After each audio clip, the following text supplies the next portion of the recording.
Jodesh Tov Boraj, un buen mes en este comienzo de Adar segundo. También es un buen tiempo para poder realmente dedicarnos al estudio del Rambam en esta circunstancia tan particular del mes de Adar Sheni, que es el mes eventualmente que tiene que ver con un retorno muy fuerte, muy marcado de la comunidad judía cuando estaba bajo el imperio persa. El tiempo de Purim nos recuerda acerca de esa teshuvá, de ese regreso, ese retorno de todo un pueblo que, si bien había obrado el milagro originalmente en su seno, de una u otra manera también tomaron conciencia acerca de su pertenencia no tan solo a una fe en un solo Dios, sino fundamentalmente a la Torá. Y por eso la Megilá nos dice Hadar Kiblua Biemei Hashverosh. Se refiere que después volvieron a aceptarla, volvieron a recibirla en los tiempos de Hashverosh.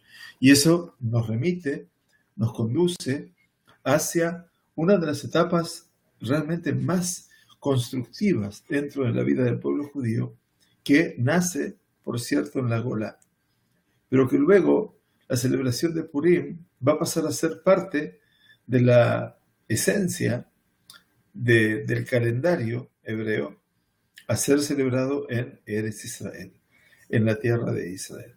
Por eso, de una u otra manera, el concepto de la Teshuvá es el concepto que domina básicamente el tiempo de Purim, más allá de los sucesos más anecdóticos, menos anecdóticos, más antología, menos antología, más allá de los sucesos que a veces llaman la atención, como pareciendo un cuento de pequeños que se transforma en un drama de grandes.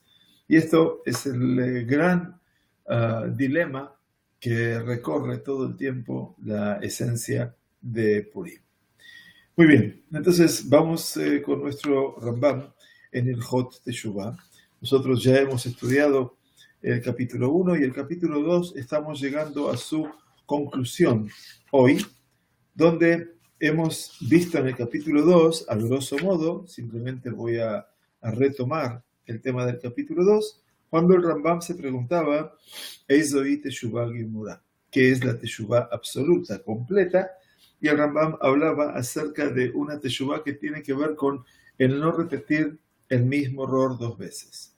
Pero no se trata tan solo de un error, sino fundamentalmente de una circunstancia en la cual se repiten todas las condiciones entre las dos personas, en este caso un hombre y una mujer, y el hombre eventualmente o la mujer dejan de hacer lo mismo que hicieron la vez pasada, la vez anterior, y eso representa la Teshuvá Gemurá. En el segundo plano se preguntaba el Rambam, ¿y qué es la Teshuvá?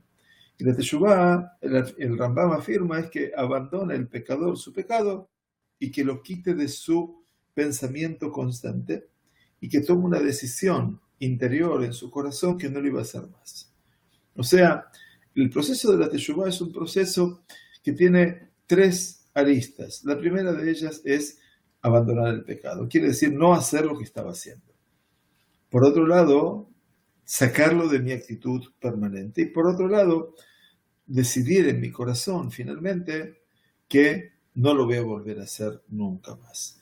Y por supuesto, esto es importante. Y el Rambam agrega una dimensión que también se transforma en condición sine qua non. Y que es, tzarich leidvadot bisfatav. Tiene que pronunciarlo con sus labios y obviamente y decir todas aquellas cosas que ha decidido en su corazón. Y esa es una condición muy importante, el tomar la decisión interior del corazón, porque dice, toda aquella persona que eventualmente, explicaba Rambam, ha decidido tomar, confesar sus errores, decirlo en voz viva, frente a su creador, no frente a nadie, por supuesto, pero no ha decidido en su interior abandonar verdaderamente, entonces esa persona está ingresando en una dimensión de un círculo vicioso. El Rambam lo dice, Tobel Besheretz Beyado, una persona que quiere ir a la Tevilá, a la mikve, a purificarse, pero entra con un reptil que lo está impurificando en su mano. Entonces, obviamente, es como que la persona no logra deshacerse nunca de su mala acción. Por lo tanto, a partir de allí el Rambam nos hablaba de los caminos de la Teshuvá y de qué ocurre, qué acontece en el mundo de la Teshuvá, que a partir de esa conciencia la persona tiende a clamar delante de Dios con llanto, con súplica, y también, no solamente con su llanto y con su súplica, sino también con la tzedaká. Por lo tanto, también el hecho de dar de sí y dar de sí en ayuda del prójimo implica también un reconocimiento tácito de que hay un proceso de cambio interior. Y por lo tanto, ese proceso de cambio radica en que se aleja de la cosa que ha pecado y por supuesto que decide asumir una conducta completamente nueva. Yo soy otra persona y ya no soy ese otro aquel. Muy bien, estos es los aspectos centrales de los que estuvimos hablando y llegamos entonces al concepto de cómo se debe lograr el resolver no solamente los temas interiores del hombre, internos del hombre, sino también cuando yo he transgredido con respecto a mi prójimo. La halajá 9 que le da lugar a la halajá 10, eventualmente, es que la Teshuvá y Yom Kippurim logran absolver las transgresiones entre el hombre y la Teshuvá y Yom Kippurim. Absuelven todo lo que es mi transgresión con respecto al Creador. Quiere decir, si alguien comió algún alimento prohibido, o alguien que tuvo relaciones sexuales prohibidas, etc. Pero las transgresiones que yo cometí con mi prójimo, ni la Teshuvá ni Yom Kippurim lo van a perdonar hasta que yo pueda ir y enfrentar cara a cara a mi prójimo y pedirle que me perdone. Y a partir de allí viene la halajá número 10. En este caso, al hablar el Rambam de que ni el ofendido tiene que ser demasiado riguroso, ni la persona que ha transgredido contra él, que ha pecado contra él, tiene que ser tampoco demasiado obstinado en el caso de no querer pedir perdón, dice la halajá número 10. Está prohibido que la persona se comporte con crueldad y no se reconcilie. Quiere decir, está prohibido ser ahzari. Ahzari quiere decir que no puede la persona ensañarse con el otro. ¿De quién se aprende todo esto? Se aprende precisamente de Abraham Avinu. ¿Por qué de Abraham Avinu? Dice Abraham Avinu cuando estaba en la comarca de Abimelech, y este rey había tomado a Sará, su mujer, a palacio, porque había dicho que era su hermana y no su mujer, y el Kadosh Baruj Hu se le reveló en un sueño nocturno al rey Abimelech diciéndole que ella es mujer casada y que el hombre, su esposo, es un profeta. Eventualmente, Abraham Avinu, en este caso, le dice al rey, en la situación compleja que se produce entre ambos, dice que cuando le pidió Mejilá a Abimelech, cuando le pidió perdón, Abraham nitpayes. No solamente que se reconcilió con él, sino que la Sagrada Torah nos dice que también rezó por él. Como dice, Vaitpalel Abraham Ela Elohim Aladot Abimelech. Quiere decir que Abraham Avinu también rezó por Abimelech. O sea, que es una persona que no guarda ese rencor. Por eso está prohibido que la persona se comporte con crueldad y no se reconcilie, sino que debe reconciliarse con facilidad y disgustarse raramente. O sea, no ahlirtzot bekashel hijos. Miren ustedes que todo esto que dice Rambam forma parte ya de un consejo rabínico que viene a estar muy bien marcado en Pirkei Avot, ¿no? Las cuatro tipos de personas. Y en este caso está Noach Lirtzot, que es una persona que fácilmente logra aceptar el perdón. Pero Kasher Lijos quiere decir es una persona que también difícilmente se pueda ensañar o engañar o enojar con alguien. Y eso es una mitad realmente trascendente en la persona, que es un Hasid, una persona realmente buena, de la que decimos verdaderamente una persona buena. Ahora bien, dice el Rambam, y en el momento en que le pida al pecador que lo perdone, debe perdonarlo de todo corazón y con un alma deseosa. Miren ustedes que el Rambam pone aquí dos condiciones.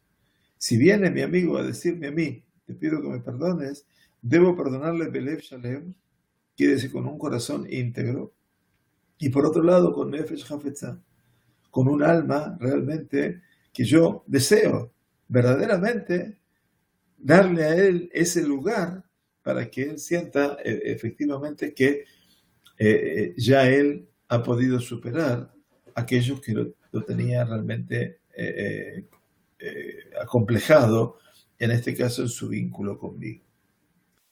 También dice el Rambam, y esto también es importante, incluso dice, si el pecador lo haya mortificado muchísimo, está prohibido que se vengue o se desquite con él. O sea que, ojo, ya la Torah nos advirtió, ahora en el Humash que vamos a empezar la otra semana, Loticom velotitor.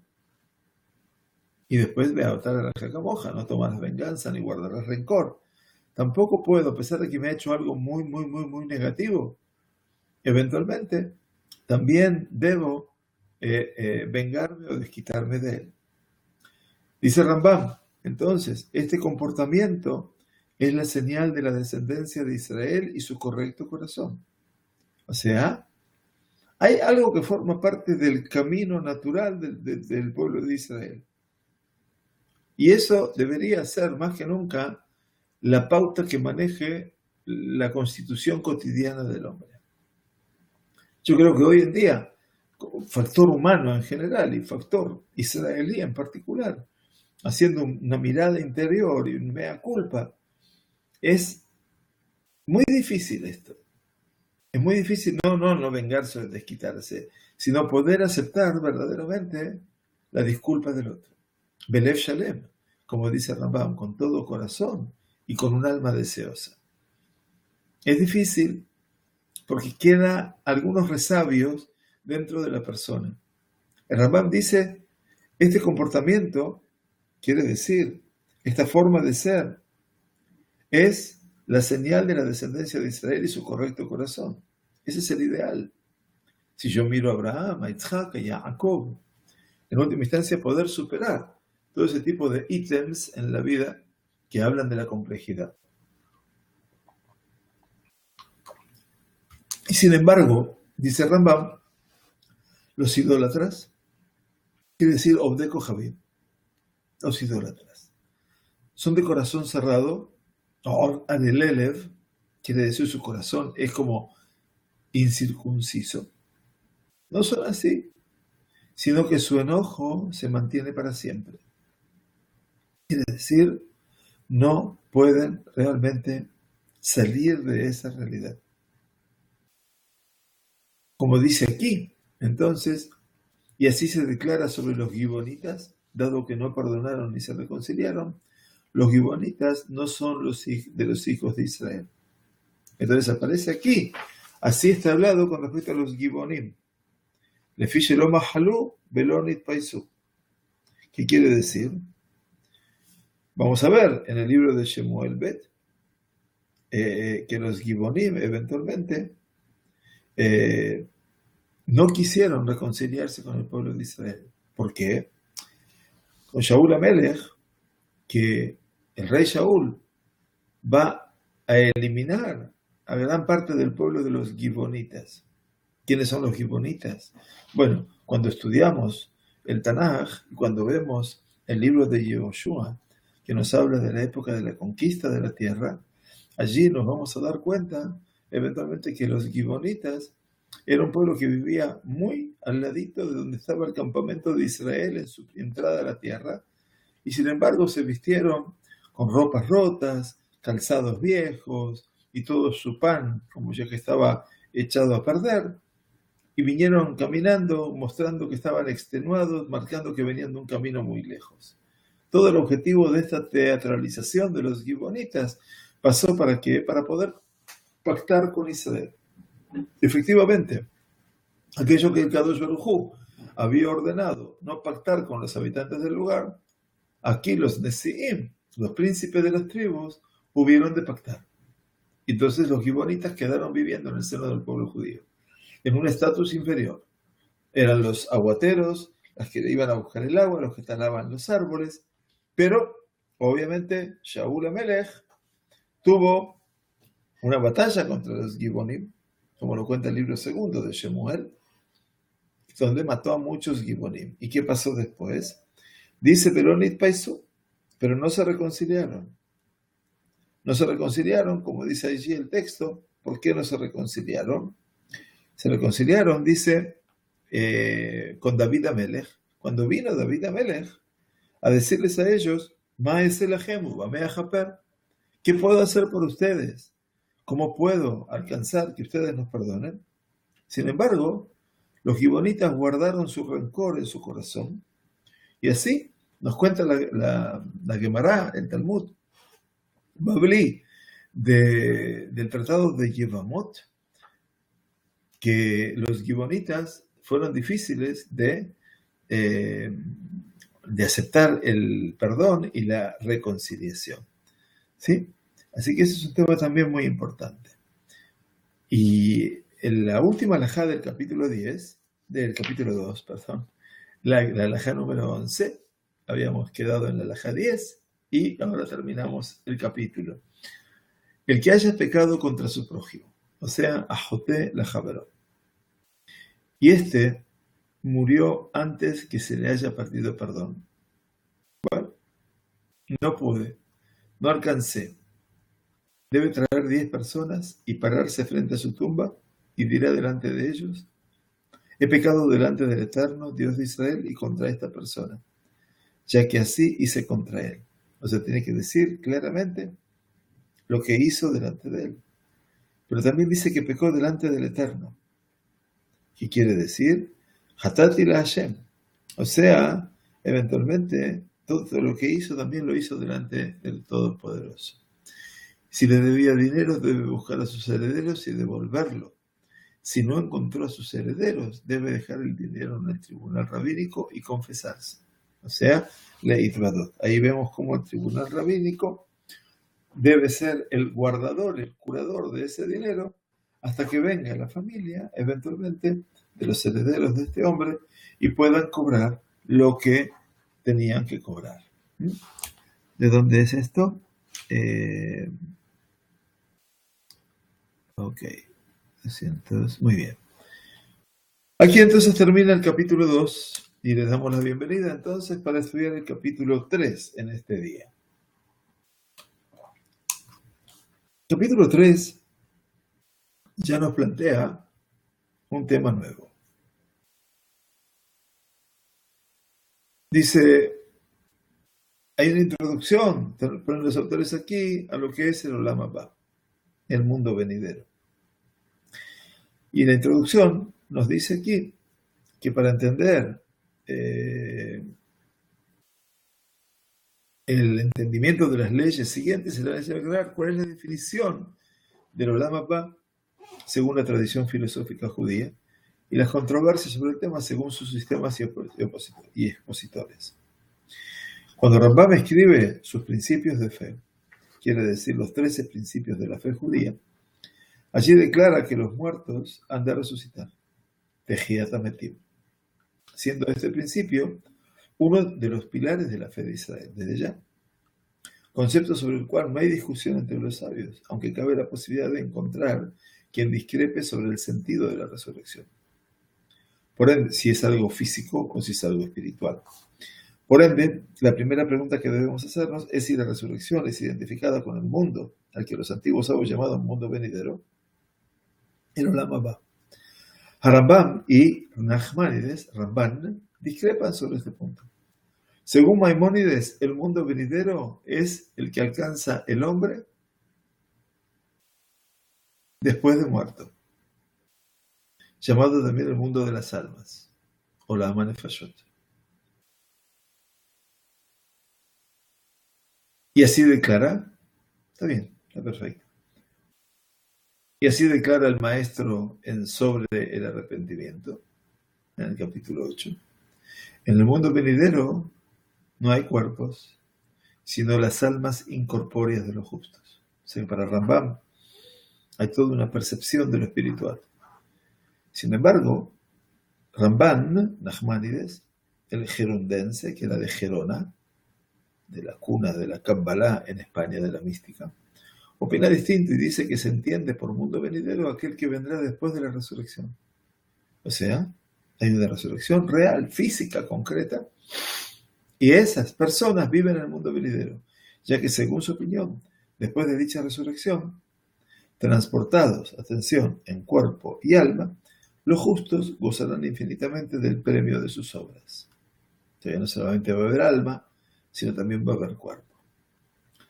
Rabbi Yosef Albo, que es posterior a ambos, escribió un libro llamado Sefer Aikarim, el libro de los principios. Rabbi Yosef Albo habla de 3 principios fundamentales. Himatzut Hashem, la presencia de Dios; Sahar Ba'onesh, la recompensa y el castigo, como elemento conducente por parte del Creador para con sus criaturas; y Tejiat Hametim, y la resurrección de los muertos. Entonces, Rabbi Yosef Albo, en su libro llamado Sefer Aikarim, que él tiene 3 principios de los 13 de Rambam, o sea, los nucleó en 3 principios, como no para reducir, sino simplemente para que podamos eventualmente tener una figura más fácil de poder aseguir, poder conseguir.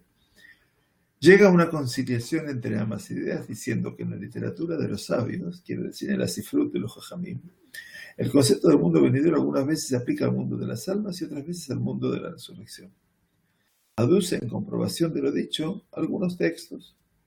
Por ejemplo, el de la oración compuesta por los hombres de la Gran Asamblea, que son los que han formateado, han formulado nuestra tefilá y nuestro sidur, que dice: no hay nada en proporción a ti, oh eterno Dios nuestro, en este mundo. En Arojlaj Hashem Elokeinu Baolam Azeh. No hay nada fuera de ti, en Arojlaj Malkenu Lejaye Aolam Abba, para la vida del mundo venidero. Esto lo decimos en Shabbat, cuando empezamos la tefilá ya de Shabbat propiamente dicha, antes de decir el Adón al Kol HaMaaseh. Nada existe solo tú, oh Redentor nuestro, para los días del Mesías, ni hay nada semejante a ti, oh Salvador nuestro, para la resurrección de los muertos. Una preciosísima oración. Hablamos de Hashem, Eloqueno, Malkeno, nuestro Rey, Goaleno y Moshieno. En esta plegaria se describen 4 tiempos diferentes. La primera es este mundo. Quiere decir, no hay nada fuera de ti, no hay nada proporcionativo eterno. Un minutito, por favor. En este mundo, el punto número 1, el punto número 2, podía ver lo que estaba escrito anteriormente, así lo traduzco como estaba. Si se puede, gracias. Ahí está. No, un poquito más para arriba. Aquí. Entonces dice, no, un poquito más también, por favor, para arriba. Necesito ver aquí arriba. Sí, un poquito más. Un poquito más también. Un renglón más arriba. No hay nada en proporción a ti, eterno, Dios nuestro, en este mundo. Ahí está. Se refiere a Olam Hazeh. Ahí nomás. No hay nada fuera de ti, oh Rey nuestro, para la vida del mundo venidero. Está hablando en punto 2, pero Olam Abba. Nada existe solo tú, Redentor nuestro, para los días del Mashiach. Quiere decir Yemot HaMashiach, los días del Mesías. Y no hay nada semejante a ti, oh Salvador nuestro, para la resurrección de los muertos. Quiere decir el punto final, que es Tejiat Hametim. O sea que tenemos Olam Hazeh, mundo presente, Olam Haba, mundo venidero, Yemot HaMashiach, los días mesiánicos, y Tejiat HaMetim. El segundo tiempo después de la vida en este mundo es el mundo venidero, Olam Haba. Y luego se deduce que se refiere al mundo de las almas. Porque si el mundo este es el mundo físico, el mundo venidero es el mundo de las almas, al cual siguen la época mesiánica y luego la resurrección, la Tejiat HaMetim. En cambio, hay otros textos, como el del Tratado de Sanedrín, que declara que quien negare la resurrección de los muertos no tendrá parte en el mundo venidero, de donde se entiende que son conceptos similares, o sea, mundo venidero y la resurrección. Al parecer, según afirma Rabbi Yosef Falvo, hay veces que este concepto se refiere al mundo de las almas y otra al mundo de la resurrección. O sea, que si bien para Rambam representaba el mundo de las almas y para Nachmanides el mundo del cuerpo, y Rabbi Yosef Falvo dice, tenemos que hacer un mix. Y entonces, según lo expresado por Rambam, el sabio identifica el mundo venidero con la vida después de la muerte, en el mundo llamado de las almas. Con respecto al juicio y a la recompensa o castigo por las obras humanas, el maestro, el Rambam, divide el tema en dos. Existe el juicio particular y general que se realiza cada año en Año Nuevo, en Rosh Hashanah, sobre el cual se estudiarán sus leyes en las siguientes normas. Y existe, además, el juicio después de la muerte, sobre el cual se decidirá si tal alma ingresará o no en el mundo venidero. O sea, son cánones que han establecido los Jajamim y que debemos entender que es bueno que eso exista, porque a veces uno tiene miedo de todo esto. Y la verdad es que ante un creador que sabe de justicia, y así como sabe del rigor de la justicia, sabe del amor de la justicia y de la bondad, entonces uno se siente feliz, se siente tranquilo, independientemente de todo lo que uno puede vivir en este mundo físico, porque también sabe que después de la vida hay un aspecto que le obliga a la justicia. Y si somos personas que luchamos por la justicia, si somos personas que tratamos de imponer la justicia, tratamos de alinearnos en la justicia, de una u otra manera tenemos que aceptar que la justicia también habrá de recaer sobre nosotros. No hay impunidad en el cielo. La impunidad está acá en la tierra, entre los gobiernos, entre los tiranos, entre los déspotas. Allí está la injusticia, allí está la impunidad.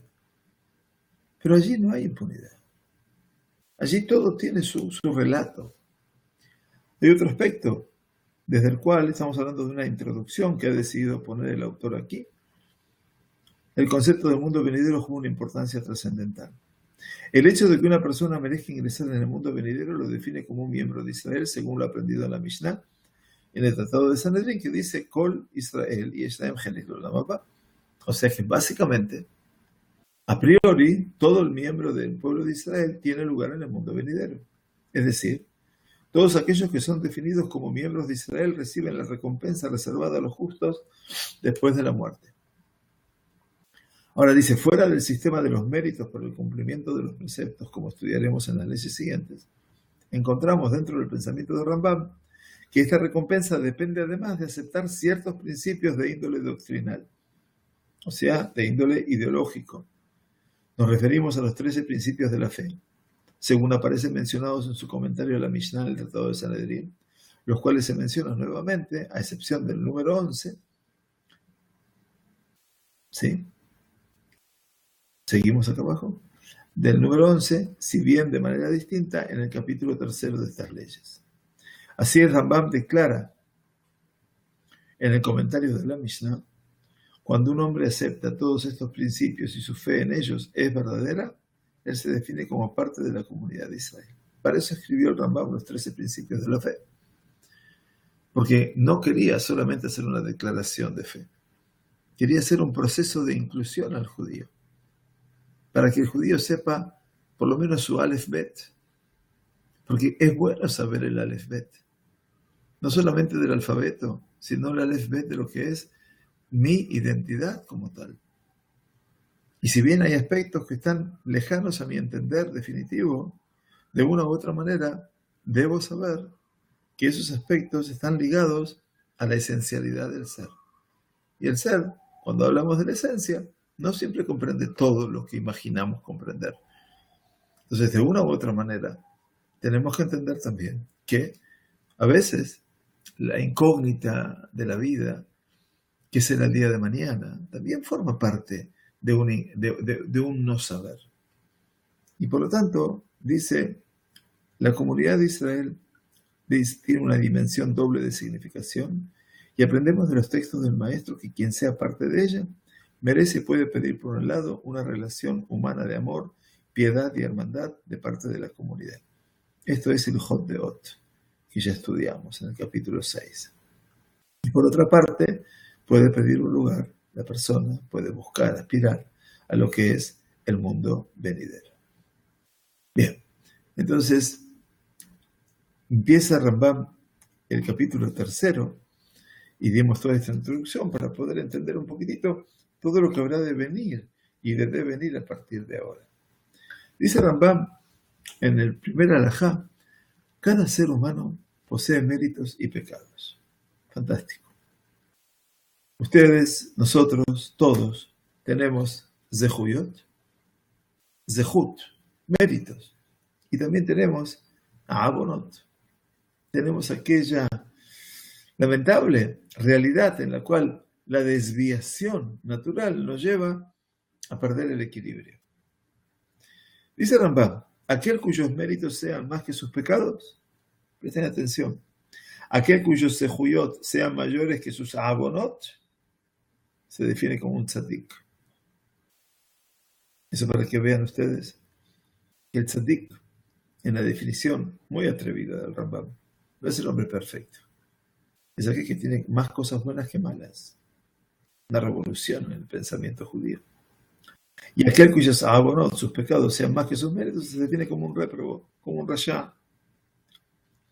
Alguien que tenga 50% y 50% de una y otra realidad, se define como Beinoní, como intermedio. Y esto también es interesante, desde la perspectiva de un pensamiento revolucionario. Rambam me lleva a mí a pensar que en última instancia soy yo el que define quién soy. Ante todo, que no hay fatalidad, que uno no nace así o asá. Que los genes, ustedes me dicen, que los factores sociales, que los factores predisponentes, no hay ninguna duda, todo forma parte. Pero también, como forma parte de esa mochila que uno lleva, también está la fórmula de poder sacarse la mochila o cambiarla por otra. Entonces, el Rambam nos dice, bueno, hay un gran número de personas que tienen en saber más cosas buenas que malas. Ese es un tzadik. Así como hay otro mundo de personas que tienen en saber más cosas malas que buenas. Ese es un rasha. Y están aquellas otras, que somos todos en última instancia, con un cúmulo de cosas buenas y con otro cúmulo de cosas malas, que están muy, muy, muy equiparadas. Y ahí está el Beinoní. Y así también dice el Rab, a Medina es la escala social. Si los méritos de una sociedad son más que sus pecados, se la considera como una sociedad justa. Quiere decir, tzadek. Y si sus pecados son más, recibe el nombre de injusta. Quiere decir, resha'ah. Así con respecto al mundo entero. Y así con respecto al Olam Umlo'o. Entonces, miren ustedes el llamado 208, que nos dice a nosotros la fuente desde la cual Maimónides fija estas definiciones se encuentra en la Gemara de Kiddushin, donde Rabbi Elazar, hijo de Rabbi Shimon, define que así como el ser humano particular es juzgado según la mayoría de sus actos, así también una sociedad lo es. Por lo tanto, al realizar un precepto se inclina la sentencia hacia los méritos y de lo contrario hacia los pecados. Sodoma y Gomorra es lo que es porque hay una sociedad corrupta, aunque haya individuos buenos. ¿Entienden ustedes? Por eso Abraham apeló ante el Todopoderoso. Si no, ¿para qué iba a apelar? Buscaba la apelación para encontrar a alguien que pudiera torcer esa balanza, pero no había quién. Porque vamos a suponer que Sodoma y Gomorra tenía la misma cantidad de transgresiones que de pecados. Vamos a suponer. Yo creo que definitivamente tenía más pecados que cosas buenas. Pero vamos a suponer que si encontrábamos alguna cosa positiva en Sodoma y Gomorra, seguramente hubiera torcido la balanza. Más cosas buenas que cosas malas. Aunque sea una más. Sin embargo, no hay. Y ahora lo explica en la halajá segunda. Un ser humano cuyos pecados fueren más que sus méritos, inmediatamente dice, moriría en su maldad. O sea que inmediatamente debería morir en su maldad. Y aquí explican los Mefarshim una cosa tan real y tan constante. A pesar de que en la experiencia diaria vemos personas longevas que son réprobas completas. Estaba escuchando precisamente ayer cómo se está llevando a capitanes de la SS Yemach Shamam a juicios. Claro, hoy dan lástima porque entran en silla de ruedas, tienen 95 años, 90 años. Ya todo el mundo los ve y les da lástima. Entonces, claro, ¿qué se va a juzgar ahora? ¿A quién? Después de 70 años.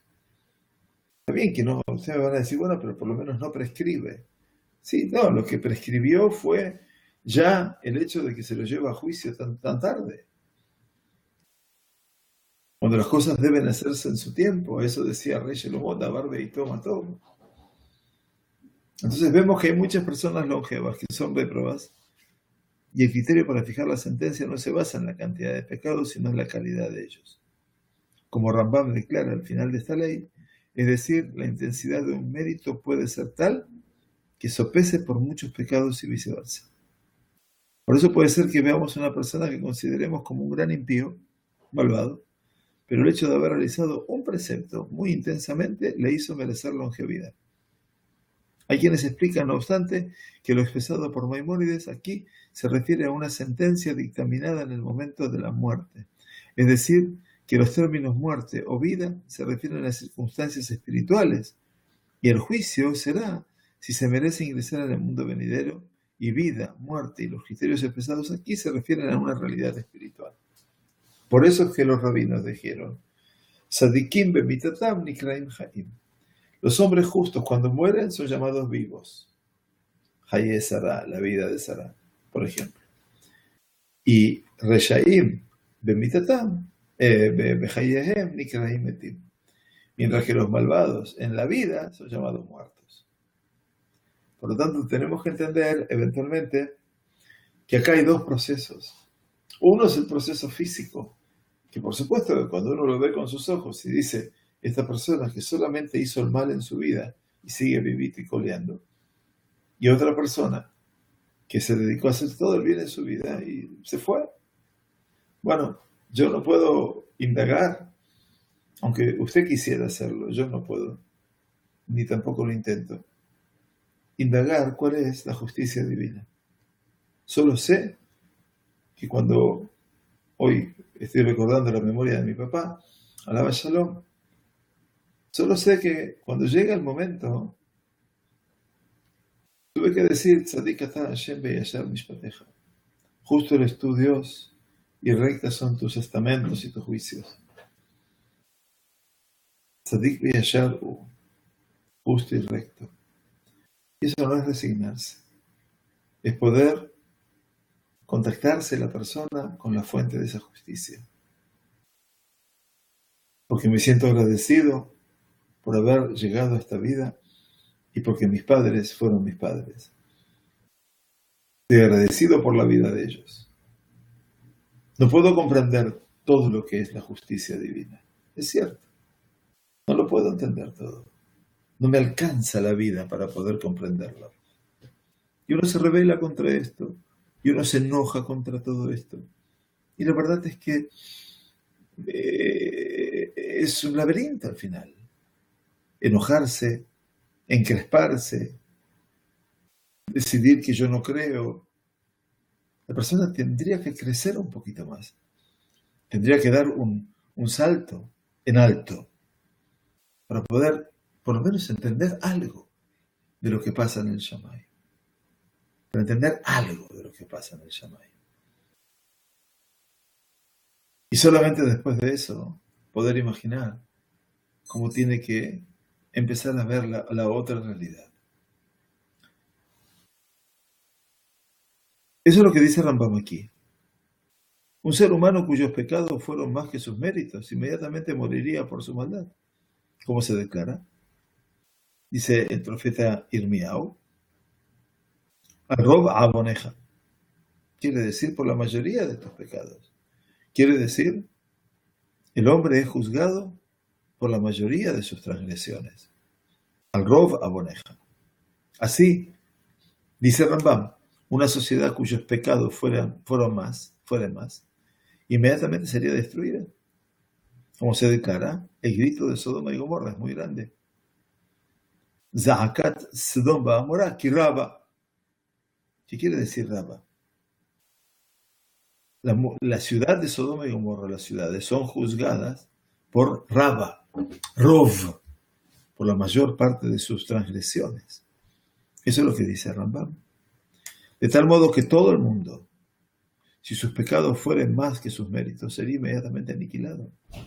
Como se declara, y vio el Eterno que era muy grande la maldad del hombre sobre la tierra. Estamos hablando de la época del diluvio. Nos damos cuenta. Este cálculo, y atención ahora, no depende de la cantidad de méritos o pecados, sino del contenido de ellos. El Rambam acá dice, otra vez, no veamos solo la cantidad, veamos también el factor calidad, es decir, la intensidad de ellos. Gudulam. Así puede un mérito ser tan intenso que sopese como varios pecados. Como dice en el libro de Reyes, primero, capítulo 14, ya que se encontró en él algo bueno. ¿Qué quiere decir? Ya nimtza bo davar tov. ¿A quién se refiere? ¿A qué se refiere? Entonces está hablando de quién? De el hijo de Jeroboam. ¿Quién? Abía. Aleph, Bet, Yot, Hei. ¿Quién era Abía? Abía es el hijo de Jeroboam ben Nebat. Jeroboam ben Nebat es aquel que es el escisionista. Es aquel que cuando muere Shelomó y sube el hijo de Shelomó llamado Rehabam y le piden bajar los impuestos y todo eso, este Jeroboam dice, Shalom al Israel, se va del pueblo de Israel, divide a las tribus. Sin embargo, Jeroboam, ¿qué hace? Construye 2 templos de idolatría, no uno, y pone un becerro de oro arriba en el norte y otro becerro de oro en el sur. Y obviamente él lleva a transgredir permanentemente al pueblo de Israel. Y a pesar de todo eso, Abía tuvo el mérito de ¿qué? De hacer algo importante. Y en este caso, ¿quién? A pesar de los pecados y de las transgresiones de su padre, Abía fue enterrado en Keburat Israel. ¿Por qué? Porque Nimtza bo davar tov. ¿Qué significa que se encontró algo bueno en él? La Gemara se encarga de decirnos en Moed Katán, que es precisamente la Gemara que habla lo aleno del tema de duelo. Allí dice la Gemara, Shevitel pardesaot, Shoshiv Yeroboam aviv ala drachim shelo ya'alu Israel leregel. ¿Qué hizo Abía, el hijo de Jeroboam ben Nebat? Sacó todos los puestos fronterizos que estaban en el camino que le impedía al pueblo de Israel, las 10 tribus, alcanzar a Jerusalén, al templo de Jerusalén. Había prohibido la entrada a Jerusalén para que no fueran de vuelta a unirse todas las tribus.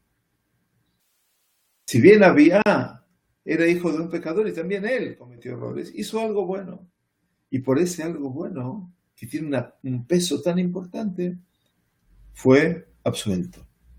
Para que vean ustedes a veces cómo una acción puede modificar toda la vida. En lo bueno y también en lo malo, por supuesto, ¿no? De mismo modo, hay pecados tan graves que pesan por varios méritos.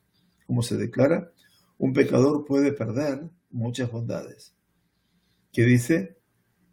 Dice el libro de Coelet, de Joté Ejad y Abed Toba Arbe. Joté Ejad no significa un pecador, sino una sola transgresión, que a veces es muy grande, te hace perder muchas bondades, muy fuerte. Los criterios son fijados finalmente por el Dios de las ideas. Quiere decir, el Deot, aquel que domina las conductas y las ideas, y solo él sabe cómo se disponen los méritos frente a los pecados. Y esto hay que entenderlo y hay que saberlo, y hay que respetarlo, y debemos entenderlo también. La tercera halajá, nos vamos a extender nada más que 5 minutos en lo posible. La tercera halajá nos dice, todo el que se lamenta por los preceptos que hizo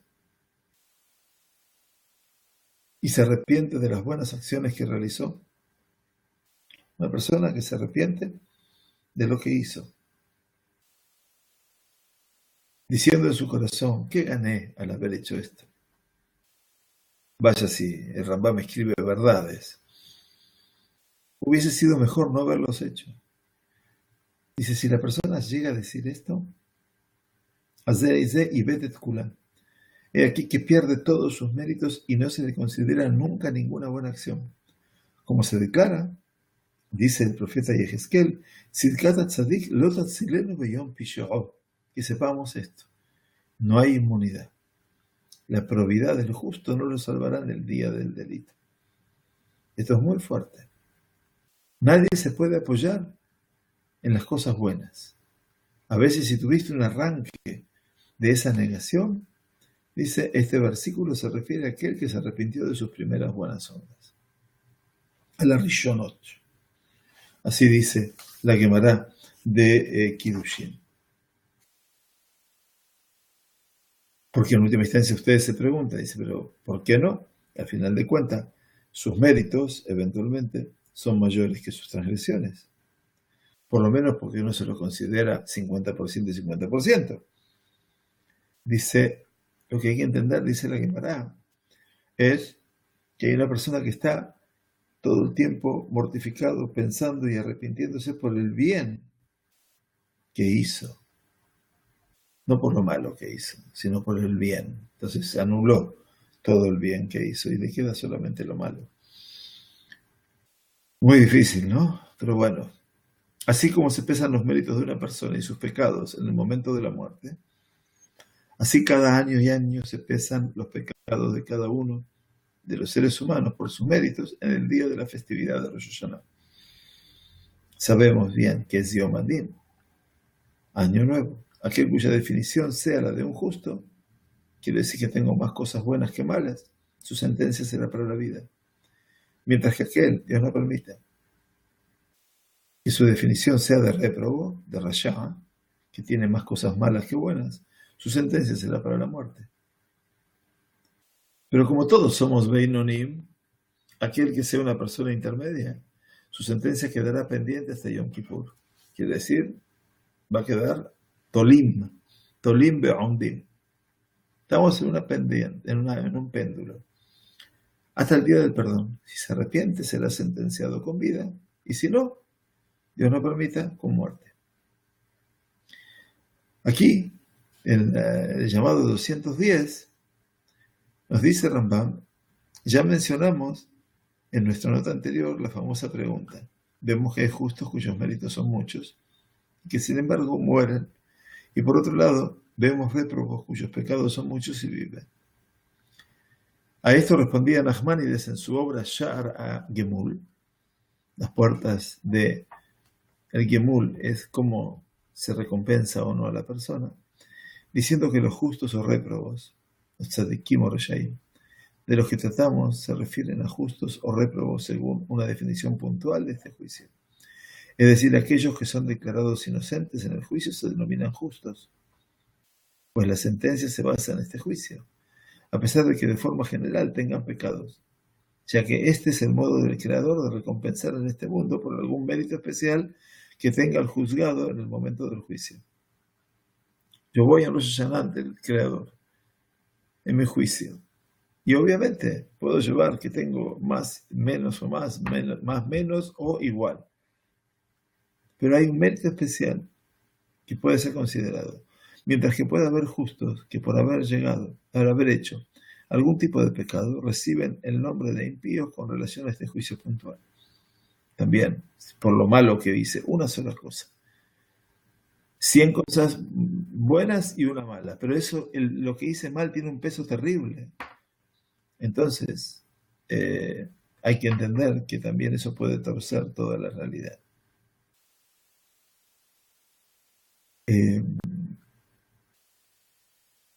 Agrega Nachmanides que en Rosh Hashanah el juicio se concentra en temas referentes a este mundo, al mundo que vivimos acá.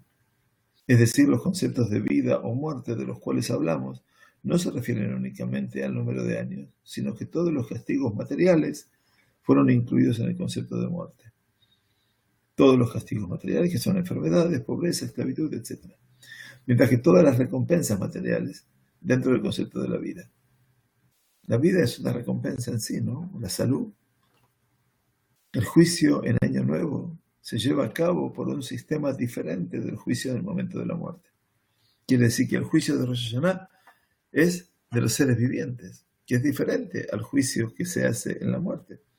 Y esta diferencia parece estar presente en ambos sabios, tanto en Rambam como en Nachmanides, y aquí se trata el tema del juicio de Rosh Hashanah.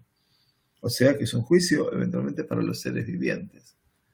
Y en este caso, obviamente, tenemos que considerar todos los aspectos ligados a esa vivencia. Por eso, dice, otra vez volvemos entonces aquí,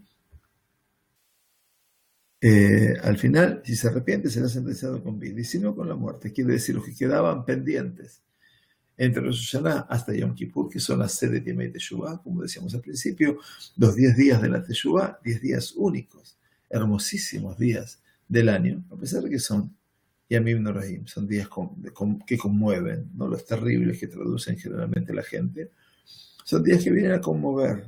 Norá quiere decir algo que conmueve, que mueve interiormente a la persona. Muy bien. La cuarta halajá, entonces, nos dice el Rambam, como está entrando en el tema de Rosh Hashanah y de Yom Kippurim.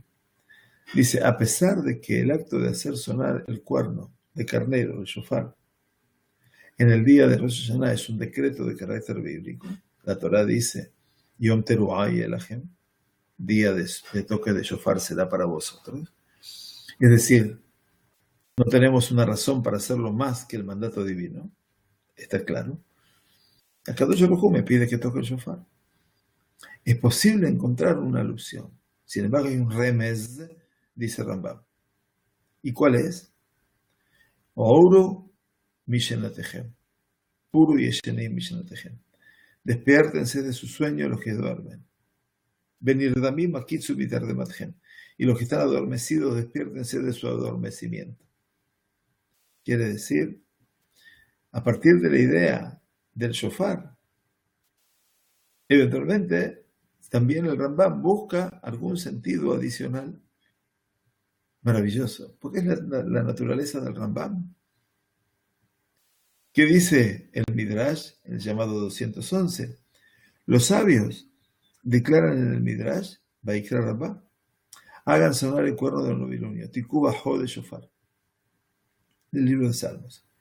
Y del término cuerno, shofar, se aprende que debemos mejorar nuestros actos, porque la palabra shofar no solamente es el cuerno de carnero, sino la raíz del verbo leshaper. En hebreo, leshaper, shipru ma'asehem, mejorar las acciones, encaminarlas, encarrilarlas, de la misma raíz de shofar. Shofar leshaper, una revolución. Mientras que el término novilunio, jodesh, se aprende que el sonido es un momento de renovación. El shofar también es un momento de hidush. Qué importante, de renovar nuestros actos. Quiere decir, Hichuma Asehem. Tiku Bajodesh Shofar. Jodesh, algo de renovar. Shofar le shaper, mejorar. La misma raíz de la palabra Jodesh es Hichum. Resulta que cuando Israel mejora sus acciones y las renuevan como el cuerno en novilunio, y así también como el cuerno en que hace entrar el aire por un extremo y le saca por el otro, del mismo modo el Eterno se levanta místicamente de su trono de justicia y se sienta en su trono de misericordia, de Rahamim, para juzgarnos con clemencia. Maravilloso. Por lo tanto, dice Rambam, a pesar de que hay una orden del texto que me diga que tengo que tocar el shofar, hay un remes, hay una alegoría. Despertados del sueño, los que duermen, los adormecidos, etc. Revisen sus acciones. Hipsu Ba'asehem. Dice, Bejizru Bichubá. Y arrepiéntanse. Bezichru Borahem. Qué interesante. Revisar las acciones, arrepentirse, recordar a Dios. ¿Y qué más? Elo Shuchechim et haemet be'avle hazman. Aquellos que olvidan la verdad a causa de las vanidades de los tiempos y se equivocan en su vida a causa de lo fatuo y de lo vano, lo cual no ayuda ni salva. El Rambam hace un llamado a la integridad y dice, a partir de aquí, contemplen sus almas y mejoren sus caminos y sus conductas. Habitu lenafshotehem. ¿Cómo hacemos para mirar las almas? Y cambiar las conductas. Cada uno debe alejarse, dice Rambam, de sus malas acciones y de sus pensamientos que no son buenos. Por lo tanto, debe la persona considerarse todo el año como si fuese medio inocente y medio culpable. Qué interesante. No partir de la base que yo no hice nada. Hatzi behatzi. Hetzio hazakai, hetzio hayab. Y así toda una sociedad también, medio inocente y medio culpable. Y así todo el mundo, el Olam. Qué interesante, sería que el mundo lo piense también. Las sociedades también, medio inocente y medio culpable. Por lo tanto, dice Rambam, si comete un pecado, se inclina a sí mismo y a todo el mundo a ser sentenciado como inocente, se inclina a sí mismo y a todo el mundo a ser sentenciado como culpable, un pecado, y causa a sí mismo la destrucción. En cambio, si hizo un precepto, si hizo algo bueno, y se inclina a sí mismo y al mundo entero a ser sentenciado como inocente, lo que causa para él y para ellos la salvación y el rescate, como declara Betzadik y Sotolam. El justo es el fundamento del mundo. Y este, que es justo, porque es el fundamento del mundo, inclina al mundo hacia el mérito y lo salva. Una sola persona. Ahí está el mérito de Abraham, para que entiendan ahora ustedes, frente a lo que era ese mundo que se desmoronaba de vuelta después de 10 generaciones de Noah, en la Torre de Babel. Y este es el justo que inclina al mundo hacia el mérito y lo salva. Por este motivo es costumbre que los miembros del pueblo de Israel aumenten sus actos de beneficencia y buenas obras. Quiere decir, Tzedaká y Ma'asim Tovim. Y se ocupen de cumplir los preceptos desde el año nuevo hasta el día del perdón, estos 10 días de Teshuvah, más que durante todo el año. O sea, la Asok Mitzvot en ese tiempo, realmente poder ocuparse más que nunca. Y acostumbran todos a levantarse en las noches, aquí hace la costumbre de Selijot, durante estos 10 días a rezar en las sinagogas para pedir y suplicar hasta el amanecer. Las Selijot que ya empezaron en Rosh Chodesh Elul, todavía el Rambam esa tradición no la tiene, pero que en última instancia sabe que los 10 días de Teshuvah es un tiempo, obviamente, de búsqueda de perdón, de Selijá, Mejilá y Kapara. Muy bien, les pido disculpas que nos extendimos un poquito más, empezamos casi 15 minutos más tarde. Gracias a todos los que se sumaron hoy, que el Hu nos regale este Jodesh de Adar segundo, Jodesh Tov Mevorach, un buen mes, con la curación completa de los enfermos, con buena parnasá, con buen sustento, que tengamos, por sobre todo las cosas Besorot, que tengamos buenas noticias y que fundamentalmente aquí también, en este pequeño palmo de tierra, tengamos la suficiencia de poder saber que cada día que nace es un día que puede solamente traernos lo bueno y no esperar eventualmente lo que está aconteciendo ya de casi medio año en esta bendita tierra, con enemigos que, como los de Purim, no se saben con qué van a salir el día de mañana. Que tengamos Shabbat Shalom, Jodesh Tov, y gracias por acompañarnos otra vez en este show.